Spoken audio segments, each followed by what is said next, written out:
आइए आज प्रोटोस्टोमिया और ड्यूटेरोस्टोमिया को समझते हैं, ट्रिकली और ब्रीफली समझने की कोशिश करते हैं क्योंकि ये काफ़ी कंफ्यूजिंग टर्म है। लेकिन इस लेक्चर के बाद ये आपका कंफ्यूजन बिल्कुल दूर होने वाला है। आइए सबसे पहले हम देखते हैं कि ये प्रोटोस्टोमिया क्या है।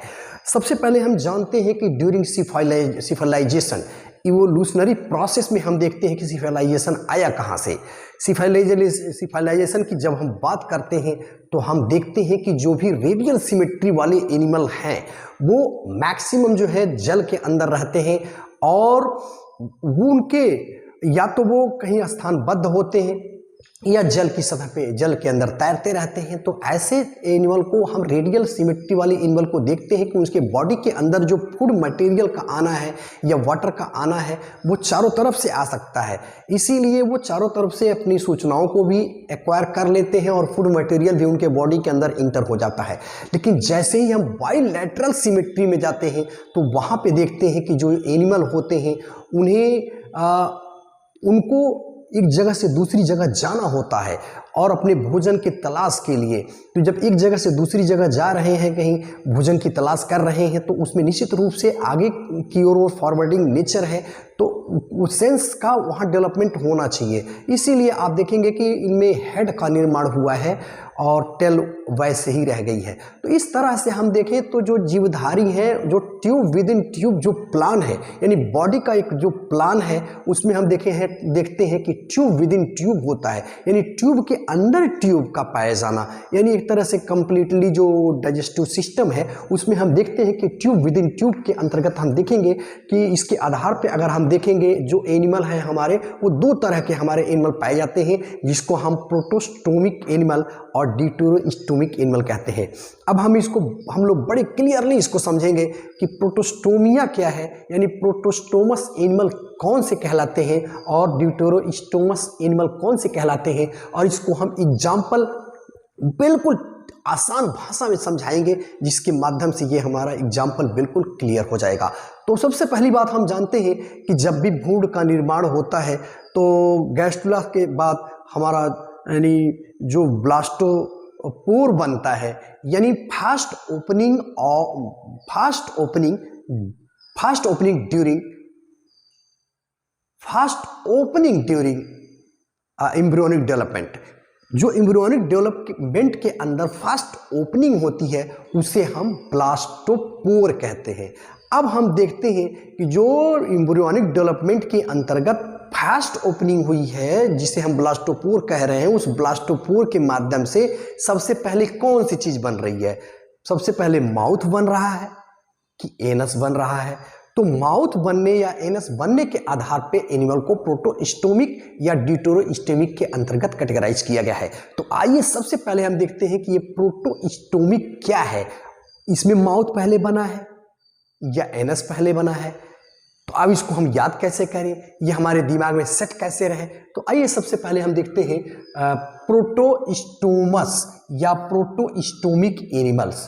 प्रोटो का मतलब ही होता है पहले। तो देखिए, When mouth develop fast, then anus, यानी जब ब्लास्टोपोर से माउथ का निर्माण सबसे पहले होता है तो ऐसे एनिमल को प्रोटोस्टोमिक एनिमल्स कहते हैं। अब हम लोग इसको याद कैसे करें, ये हमारे दिमाग में बैठेगा कैसे? तो देखिए, इसके पहले लेटर को पकड़िए, पी का मतलब ही होता है पीना। तो पीना, भाई किसी चीज को पिया जाएगा तो पीने हम किससे पिएंगे? माउथ के माध्यम से ही तो पिएंगे। तो पीने की बात है।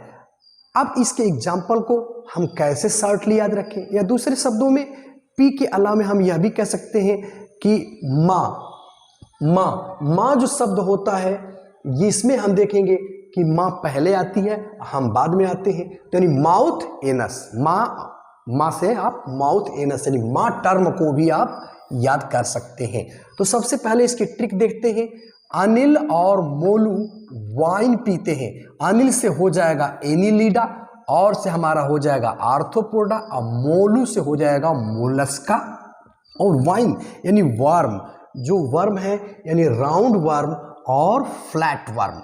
तो इसमें आप देखेंगे विशेष रूप से जो एस्केल्मेंथीज है, इसको अगर आप एस्केल्मेंथीज को देखें तो इसमें ये बहुत ज़्यादा क्लियर नहीं होता है कि माउथ का निर्माण पहले हुआ है या एनस का, तो इसको ये थोड़ा सा मतलब इसको एक तरह से अलग ही रख सकते हैं। लेकिन वर्म में आप देखेंगे कि ये चाहे वो राउंड और वर्म हो, अच्छा फ्लैट वर्म हो, ये इसके अंतर्गत आती है। तो ये हमारा है प्रोटोस्टोमस एनिमल्स। तो हमारे समझ से प्रोटोस्टोमस और इसके एग्जाम्पल को याद करने की बात आपके समझ में आ गई होगी।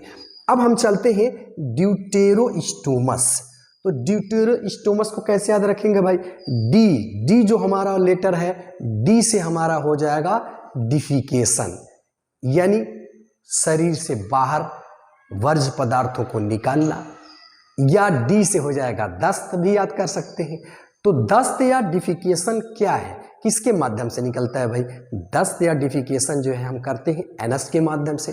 तो इसका मतलब ये है कि ऐसे एनिमल जिनमें एनस का निर्माण पहले हुआ है और माउथ का निर्माण बाद में होता है, तो ऐसे एनिमल को ड्यूटेरोस्टोमिक एनिमल कहते हैं। और माँ को ही आप पलट दीजिए, अगर इसको याद करना चाहें तो एम कर लीजिए।